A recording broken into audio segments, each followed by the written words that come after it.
Hey folks! Today's review is a bit overdue since I'm finally getting around to a title from my backlog, namely Mirari Co's Darklight, a grittier cyberpunk stab at the Metroidvania genre and Soulslike inspired gameplay. Albeit one that's still safer than its namesake to bring to a college dorm room. But was this experience a dark delight, or did I find my interest quickly extinguished? I'm your host Arlian, let's find out together. In this bleak future, there is no imminent apocalypse to stop. It's already long happened. A phenomena known as the Dark Void spread through the world, warping every living thing it touched until it reduced humanity to scattered warring tribes. Factions which eke out a quiet existence in the now derelict ruins of once technologically advanced cities. But some aren't satisfied with simply waiting for the end. The Dark Hunter, a dangerous mercenary with a damaged memory, soon finds himself venturing to the void. Another indie game. A journey that could not lead to... Fuck, I couldn't help doing that. A journey that could not only lead to the world's salvation, but may leave him poised to shift the balance of power among humanity's remnants. You know, suitably dramatic stuff. Admittedly, I can't quite say the same about the execution, given the bulk of what you experience basically takes the form of some good old expository lore dumps. Yeah, it's less of a matter of slowly soaking in some world building and piecing things together as you move forward, and more, there's a guy in the hub who's just going to tell you what the score is. Repeatedly. And I will say, the writing isn't bad. It does provide a nice little snapshot of the grimdark future and all that, but in all honesty, this does essentially mean that the bulk of the game is basically a murder-a-thon right until you get to the climax and all its endings. 8 of them, in fact, which are based on whether or not you choose to join one of 2 factions, as well as whether you wind up overthrowing one or both of them. Seriously, it's such a wild amount of outcomes. Just kidding.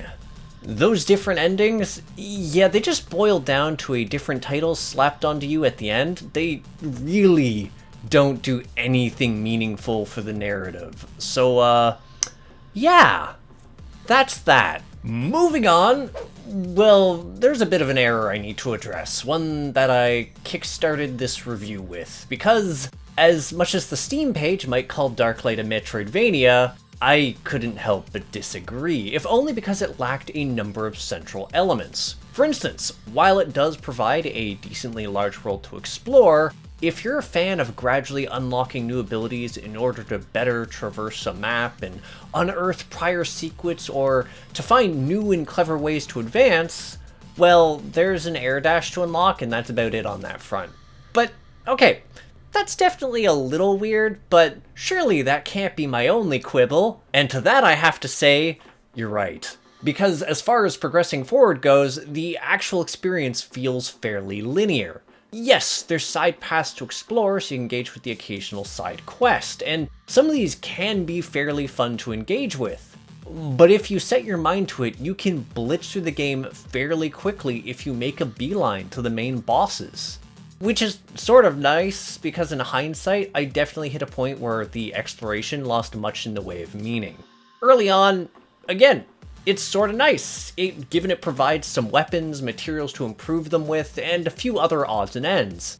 But it doesn't take long for it to become abundantly clear that there's very little that's unique in any of these side paths, since it doesn't take too long for it to become abundantly clear that there's very little that's unique in any of these side paths, beyond the bosses that might be there. Since, well, there comes a point when the main route just begins to spit out the gear that you would earn as trash mob drops. Yeah, all those unique rewards you'd get from exploring that side path, it's just stuff you'll get later, but a little bit earlier. Though if I have to place the weirdest bit of gear malarkey with the help of a fiddly dash into double jump maneuver, you can get one of the absolute best weapons in the game, right near the first 25 or 30%. And this is on the main path, and otherwise, you would get this right at the end of the game. Which, yeah, it sort of undermines that whole explore the world thing, because once you have this weapon, it is basically done. Like, I guess the factions you can interact with do add a bit of a motivating factor, since they at least provide skill points, which you can use to buy faction-specific skills to unleash murder with, but yeah, no, it's just weird. Still, I do have to give Darklight a bit of credit, because yes, while it doesn't really have a whole lot of engaging backtracking things, or creative ways to interact with the world and the exploration, or... Okay, yeah, so as much as it falls down on its face as a Metroidvania, it did make up for it as an action platformer. First off, the movement does feel nice, since not only do you travel at a pretty decent clip, you have a double jump right out the gates, which provides some natural evasiveness before you even factor in the unlockable dash, which has a relatively low cooldown. And, you know, a dodge. Like, sure, there's a stamina bar to manage, but both of these options are fairly low cost, and stamina comes back pretty quickly if you don't drain yourself dry. Also, it's a very easy stat to invest in. That said, the real star of the show is the combat. Now, early on, while a lot of the enemies can be defined as different flavors of mooks, it doesn't take long before you start to get some interesting encounters, which lends itself well to the game's bleaker tone.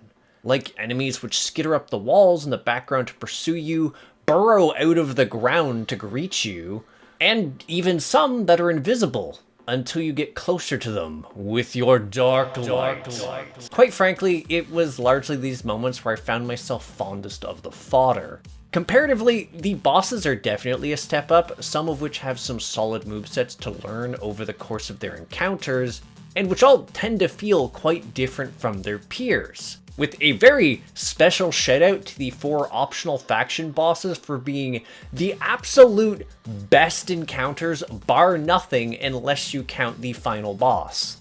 That said, while I certainly found myself with a soft spot for the opposition, what really warmed me up to the action side of this platformer was the combat options at your disposal. Now, I'm not talking about the gunplay, though credit where it's due, each one does feel fairly distinct from each other, including my beloved, the rail cannon, all of which you can use in the air, mind you. But no, it's the melee options that really enthralled me, because each weapon, regardless of its rarity, has a small distinct moveset for both ground-based and aerial combat.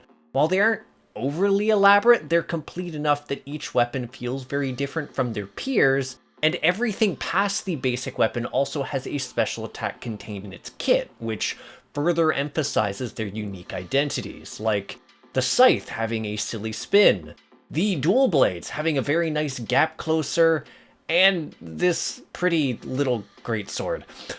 I just wish there were more weapon types rather than a need to juggle countless trash drop copies. You will see a lot of the exact same weapon all the way through the game. So maybe the customization system was meant to salvage this, like not the generic weapon leveling, which is a thing, but more the whole elemental gem thing. See, while these are relatively rare drops, they can provide some pretty hefty perks, such as elemental damage and an outright weapon-changing skill once you've capped it at 3 matching gems. Like, oh, I don't know, spreading chain lightning around and killing everything nearby whenever you hit someone with a fully upgraded lightning weapon. In theory, it's a neat way to finally tailor your means of murder to the way you play or the foes you fight. It's just not as balanced as it could be, given lightning always feels like the best choice, not only due to that AoE, but also since it's the only one you can innately scale.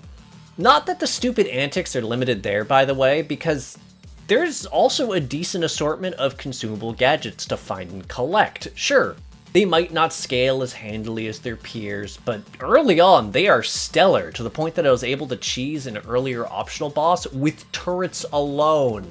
That said, there is a bit of weirdness to comment on the consumable front.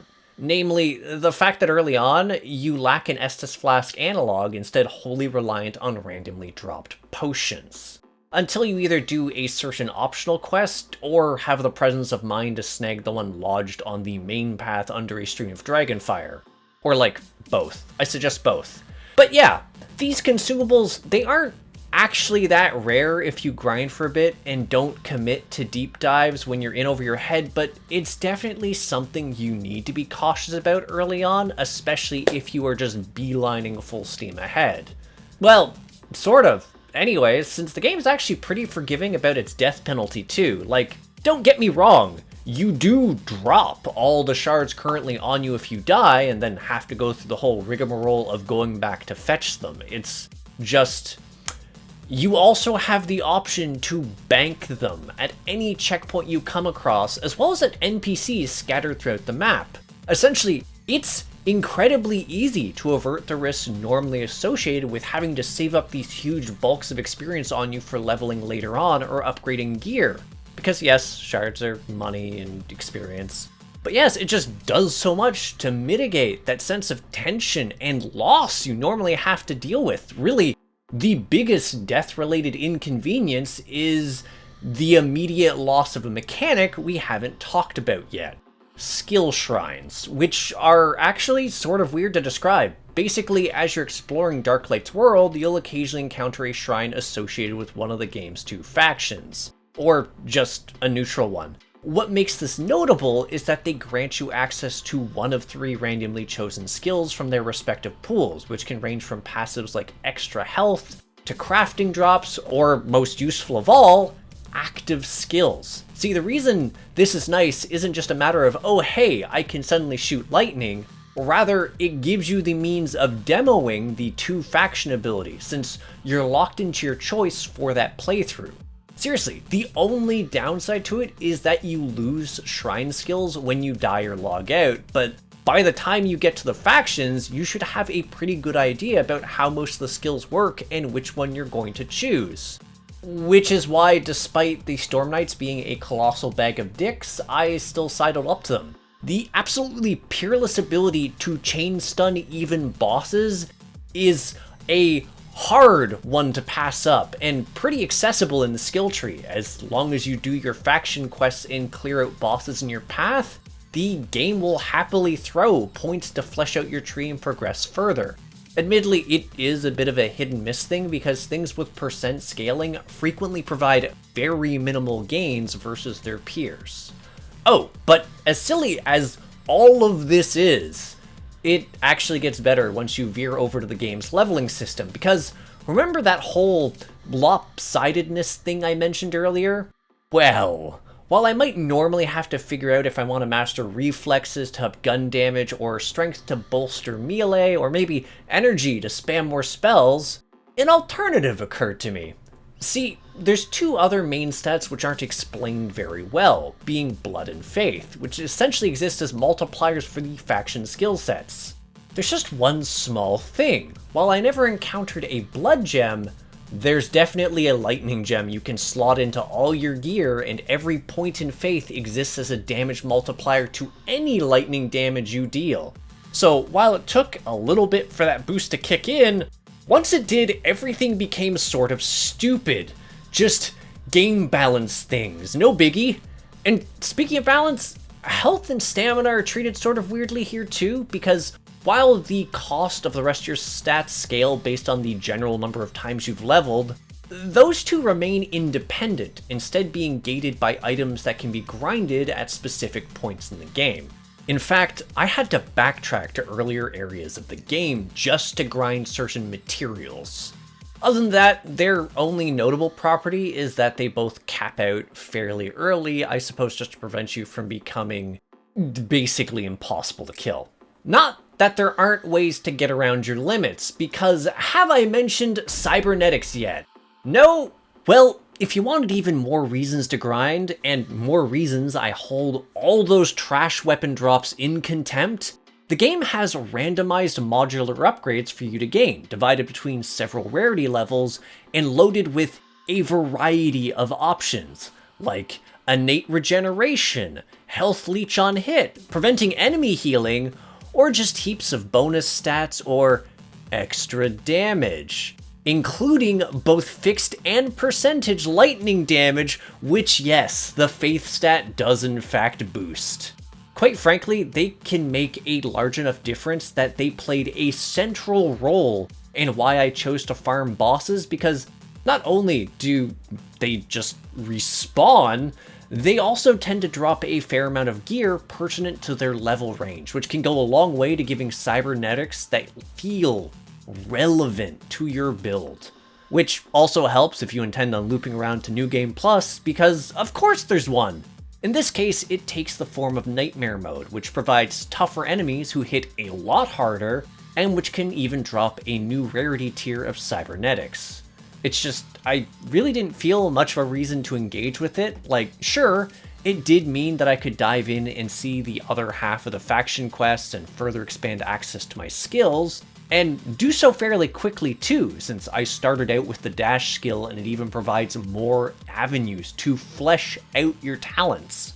But that really was the extent of the appeal. It's not like there's actually going to be anything new insofar as to being able to make meaningful choices, especially when I factor in the nothing burger of an ending, so I felt fairly demoralized as far as trying to do more. It's not like I was going to have any major changes to the weapons available to myself. Like, respeccing your leveled stats is incredibly cheap, so while I could have swapped to blood skills, it just didn't feel like it was in the cards. Which is a bit of a shame because I absolutely love this game's ambience. It looks so good. It just has this lovely vibe to it, which is why I was so happy whenever things veered into the unsettling. Also, for a fun note on the visuals, while I certainly enjoyed the default graphics, you actually have an option to pixelify things for a more retro feel. Really, the only thing I don't care for on the visual front is that the map can feel a bit inconsistent at times, and there are moments where it just won't fill in when exploring. But hey, it does a great job with the music. It really does pair well with the exploration of the whole bleak and ruined world. Just when I boiled down my thoughts on Darklight, I do come away feeling a bit weird.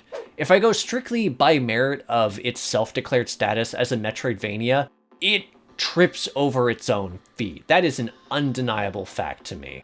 It simply doesn't provide a lot of integral exploration elements that make those games so charming, the way in which their worlds unfurl, as well as how your ability to navigate and interact with them continue to evolve. Sure, it does provide a somewhat large map to stomp around in, but even that manages to feel fairly railroaded more often than not.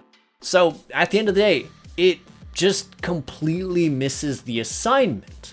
Nonetheless, if I ignore that and instead judge it by merit of being an action platformer or a spit Soulsy, it does fare better. Again, the overall combat is fun, and I did like fiddling around with the different guns, the melee weapons, and the skill options.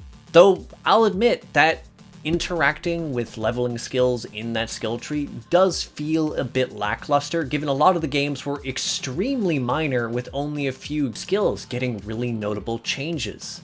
An issue with diversity that does get more noticeable as the game carries on, if only because the limitation arsenal does begin to grow a bit more apparent for a combat-focused game. Also, small quibble here, but as much as I did like moving around, there's definitely some weird clipping issues I occasionally ran into where I'd partially sink into solid walls. Sitting there, double jumping and swinging away trying to reveal a hidden path and nearly getting myself just stuck further into a wall is definitely a vibe I could have passed on. And you probably shouldn't do what I did and throw yourself under the elevator in the starting area looking for secrets. Not only does that kill you instantly, in my case it caused the loading screen to lock up on me for 5 minutes, forcing me to restart the game. Also, what is the friggin' deal with the greed and fortune stats? The game never explains them, and I couldn't wonder if they were for more shard drops, better gear rarity, more gear popping up, or just, yeah.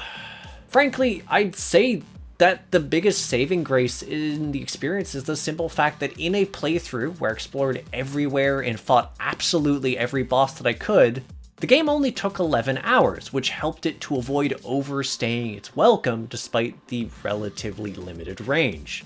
Funnily enough, the developer/Steam page boasts that it should take between 20 to 40, and I assume that just entails farming all of those pointless endings. Basically, what I'm trying to say is that Darklight's ultimately an okay experience, bordering on decent once you veer away from its attempt at passing itself off as a Metroidvania. In fact, I'd even go so far as to say it's worth the initial playthrough, which is why, very grudgingly, I do have to say it manages to just barely eke past a fumble and into hit territory. Seriously though, the false advertising is real. Anywho, thanks for tuning in. If you have something to say, leave a comment. If you enjoy my efforts to create new indie reviews and interviews, hit subscribe and the bell. For a link to my Discord, the Crit Hit Cauldron, check the description, and check out my Patreon to see reviews early and support the channel like Shrimp Mania and Andy Noted. Also, I have a merch house with neat swag like Crit Hit coffee mugs and shirts. That said, I'll catch you on the next episode of Crit Hit. Take care till then, folks.